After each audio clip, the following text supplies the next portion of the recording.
Assalamualaikum warahmatullahi wabarakatuh. Ketemu lagi dengan saya, Selamat Dana, NBM 10820 100 77. Di sini saya akan membahas tentang bab building a business presence. Oke, yang pertama dalam membangun keberadaan bisnis elektronik, kita harus membayangkan keberadaan bisnis atau keberadaan e-commerce. Yang pertama itu, what's the idea? Apa idenya? Visi misi dan harapan dari bisnis ini apa? Gitu. Kalau perusahaan-perusahaan besar memiliki visi dan misi ya, tentu saja. Seperti Facebook yaitu ingin menghubungkan dunia ini lebih dekat gitu. Google sebagai penyedia informasi paling lengkap gitu. Oke, selanjutnya yang perlu kita pahami adalah where's the money, alias kita harus tahu bisnis dan model pendapatan. Dari manakah pendapatan yang akan kita dapatkan saat kita membangun bisnis presence ini? Seperti kita mengembangkan ya apa model bisnis apa yang akan kita lakukan untuk menghasilkan pendapatan gitu. Model bisnis dasar apa gitu. Oke, selanjutnya yaitu who and where is the target audience. Kita harus tahu target pasar kita ini siapa dan di mana. Kita itu harus jelas. Kalau kita mau menspesifikkan bisnis kita gitu. What is the ballpark? Characterize the marketplace. Kita harus tahu karakteristik lingkungan persaingan atau marketplace atau pasar yang kita jalani sekarang ini bagaimana gitu. Kalau pasarnya menurun, bisnisnya bisnisnya masih ada pesaing lama gitu ya, kemungkinan persaingannya akan sangat berat gitu. Kalau pasarnya masih berkembang dan pesaingnya sedikit ya mungkin memiliki potensi yang lebih baik gitu, untuk berkembang.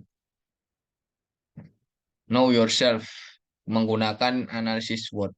Kita harus tahu kita memiliki kekuatan seberapa, kelemahan seberapa, opportunity atau kesempatan apa yang kita punya, threat atau ancaman yang akan kita hadapi gitu, untuk menjadi acuan dalam membangun bisnis kita.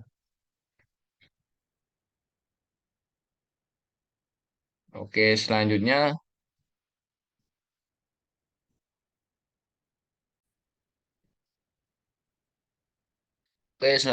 yaitu kita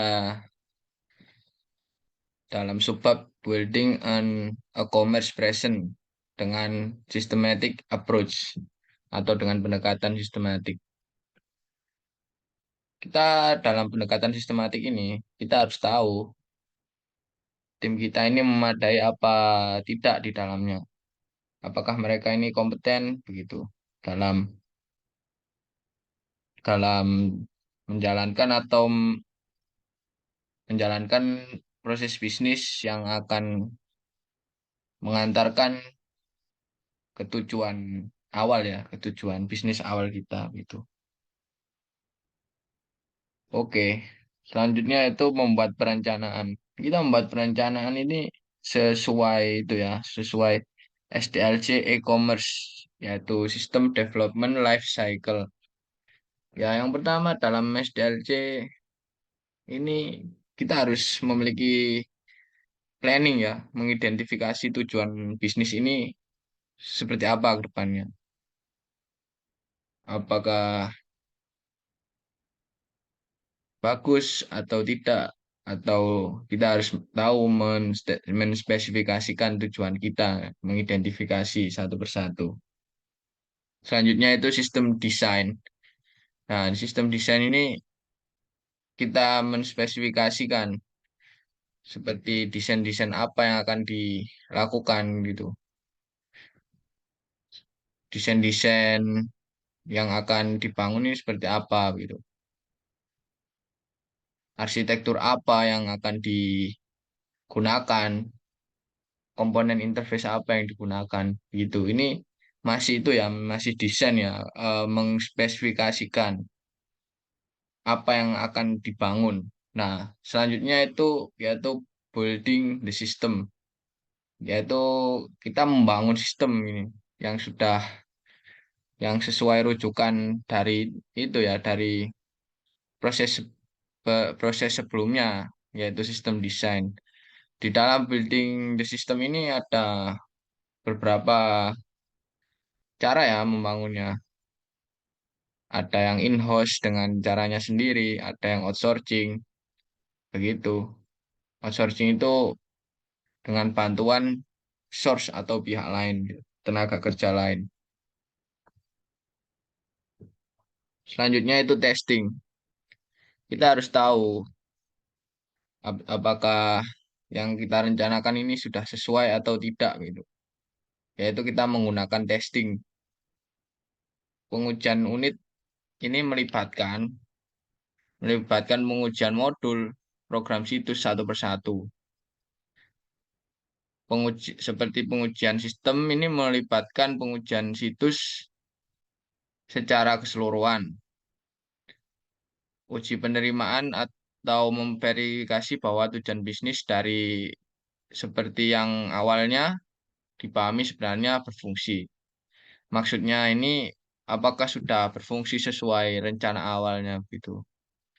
Implementasi, implementasi atau penerapan, yaitu keberhasilan e-commerce itu gantung pada tim karyawannya yang berdedikasi, yang tugas utamanya adalah memantau dan menyesuaikan situs dengan kondisi pasar yang berubah. Yaitu kalau timnya sudah berdedikasi gitu akan berhasil ya. Dengan pengawasan yang bagus, proses-prosesnya dijalankan dengan lancar, dijalankan dengan teliti. Oke, selanjutnya itu choosing alias atau memilih software dan hardware apa yang akan dipilih gitu. Ya, kita dalam sebab ini kita harus mengetahui ya, ada dua tier atau dua tingkat web, arsitektur web. Itu ada yang namanya single tier, ada yang namanya multi tier. Single tier ini menempatkan semua komponen yang diperlukan untuk aplikasi perangkat lunak, baik itu back end, sisi dalam ya, maksudnya ada server gitu. Front end itu ya itu seperti UI atau yang mengurus interaksi antar klien itu hanya pada satu server. Tapi ini akan sangat itu ya, sangat beresiko. Jika servernya down, maka down semua juga di dalamnya ini.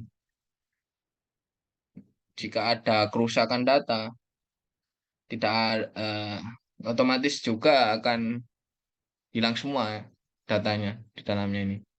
Ada lagi yang namanya multi-tier, yaitu membagi akses data lebih dari satu server. Jadi jadi itu ya akses datanya ini bermacam-macam gitu. Komponennya itu bermacam-macam dan tersebar di beberapa server gitu. Ada satu untuk klien, ada satu untuk backend, ada satu untuk database gitu servernya. Nah, ini sangat-sangat itu ya, sangat sangat aman, sangat dianjurkan gitu. Karena apabila salah satu saja yang error, semuanya tidak terjadi error.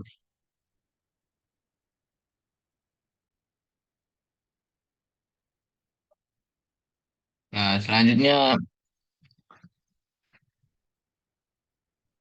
yaitu kita harus mengetahui ya web server software.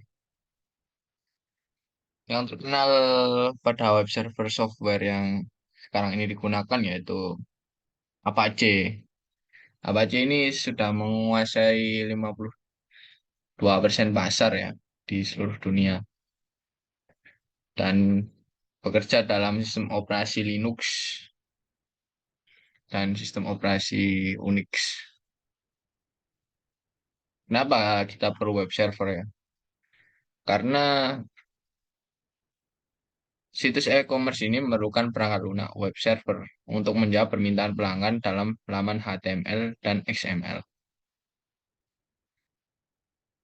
Jadi kita perlu server ya untuk merespons permintaan dari klien.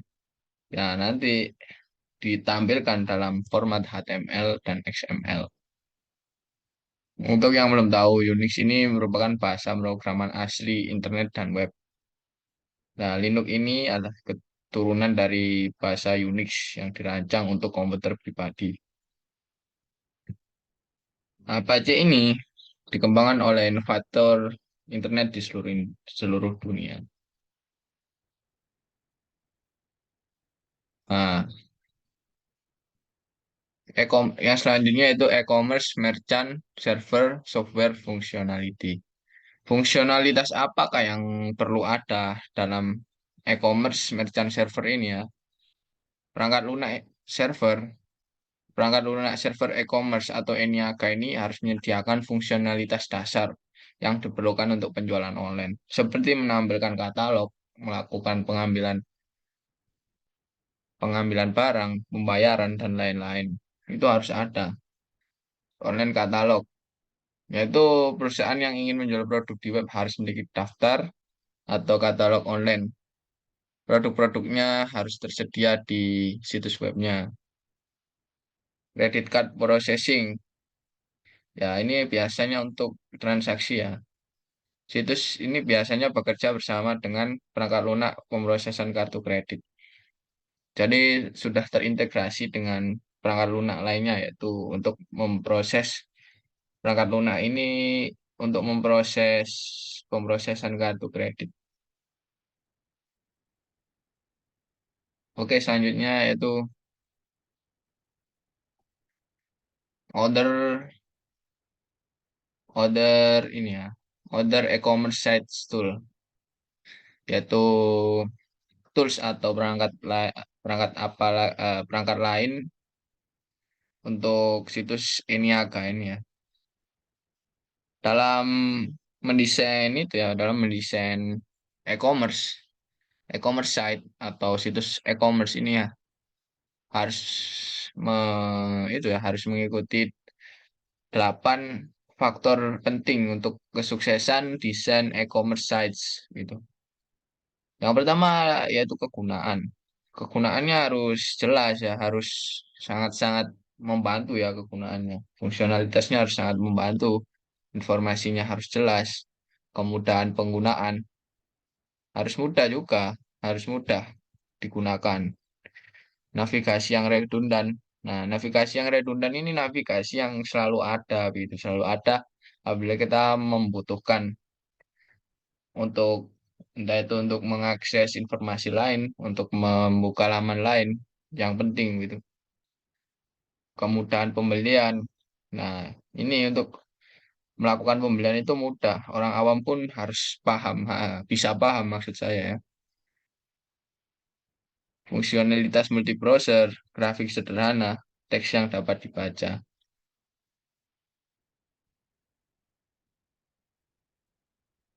Nah, ada lagi yaitu tools for interactivity and active content atau atau atau alat ya. Alat ini alat elektronik untuk membangun konten yang interaktif dan aktif. Nah, ini ada yang namanya Common Gateway Interface atau CGI, yaitu bahasa yang yaitu bahasa yang digunakan untuk pemrosesan dari Sisi server untuk interaktivitas kliennya ya. Ada yang namanya ASP. ASP bagi yang pernah itu ya, bagi yang pernah buat web di ASP itu Microsoft. Ini adalah bahasa pemrograman asli Microsoft itu, Java. Java ini sekarang sering digunakan untuk dalam bahasa backend ya, tapi juga bisa digunakan untuk interaktivitas. Java Server Page dan JavaScript. Nah, yang sangat berkembang sekarang ini yaitu JavaScript. JavaScript ini dulunya hanya buat itu sih, buat interaktivitas atau pemindahan elemen HTML agar lebih bagus, memberikan animasi dan lain-lain.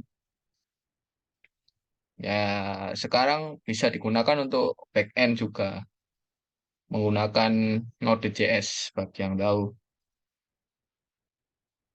Web 2 desain elemen. Di dalam web 2 desain elemen ini ada widgets. Widgets ini kayak gitu ya, kayak alat atau kode yang dijalankan atau dijalankan sebagai itu sih, sebagai perangkat seperti jam, kalender, atau perakiraan cuaca yang bisa ditampilkan dari web atau desktop. Personalization tool. Apa sih personalization tool itu? Personalisasi atau kemampuan untuk memperlakukan orang berdasarkan kualitas pribadi mereka dan riwayat sebelumnya dengan situs Anda. Nah, ini erat hubungannya dengan customisasi. Jadi pengguna ini pengguna ini bisa membuat bisa itu ya, bisa ditampilkan konten-konten yang sesuai diri mereka, personalisasi atau customisasi yang sesuai diri mereka itu akan menciptakan hubungan yang baik dengan customer gitu. Oke, selanjutnya itu developing mobile, developing mobile website dan building mobile application, yaitu pengembangan web mobile dan membangun mobile application. Nah, seperti pertama kita harus planning dulu ya, planning dan membuat planning dan membangun mobile web presence-nya. Yaitu langkah pertama ini seperti awal di SDLC, yaitu mengidentifikasi tujuan bisnis yang ingin dicapai. Kegunaan sistem buat dan informasi-informasi harus ada pada sistem. Kita harus mengidentifikasi keperluan apa yang sesuai dengan tujuan bisnisnya itu. Sekarang yaitu design consideration, yaitu desainer perlu mempertimbangkan batasan platform seluler saat mendesain untuk platform seluler. Jadi harus sesuai ya, kayak fitur-fitur apa yang bisa ditonjolkan sesuai dengan spek smartphone gitu. Data-data harus seperti data-data harus kecil, atau bagaimana bagaimana desain yang pas lah untuk aplikasi web untuk mobile web ini ya, maksud saya. Nah, selanjutnya ini performance and cost consideration. Nah, jika Anda sudah memiliki web dan tidak ingin Anda kembangkan, kembali dikembangkan itu ya, kembangkan secara total ini maksudnya. Cara yang paling murah adalah mengubah ukurannya untuk membuat situs seluler yang ramah ponsel cerdas. Jadi hanya membuat itu ya, cuma mengubah ukurannya untuk perangkat ponsel saja. Karena webnya sudah tidak dikembangkan. Ini paling murah ini. Jika Anda tidak memiliki situs web yang ada, proses paling efisien adalah membangun situs, misalnya menggunakan desain web responsif. Jadi untuk yang belum punya web, gitu, kita bisa mendesain responsifnya untuk perangkat web gitu, agar bisa digunakan di beberapa layar gitu. Bisa layar tablet, layar monitor, layar layar itu layar layar handphone gitu. Ini juga sangat efektif menurut saya. Ini paling efisien. Karena sekali kita buat, kita bisa buat untuk beberapa layar gitu. Entah itu tab, HP, desktop, dan sebagainya. Membangun aplikasi web seluler yang menggunakan browser perangkat seluler membutuhkan lebih banyak usaha dan biaya daripada mengembangkan situs web seluler.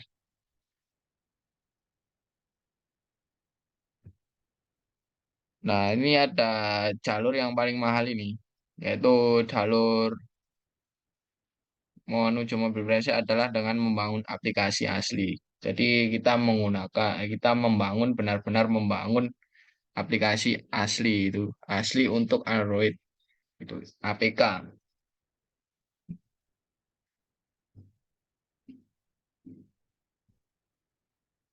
Cukup sekian dari saya. Mohon maaf dan semoga bermanfaat. Cukup sekian. Assalamualaikum warahmatullahi wabarakatuh.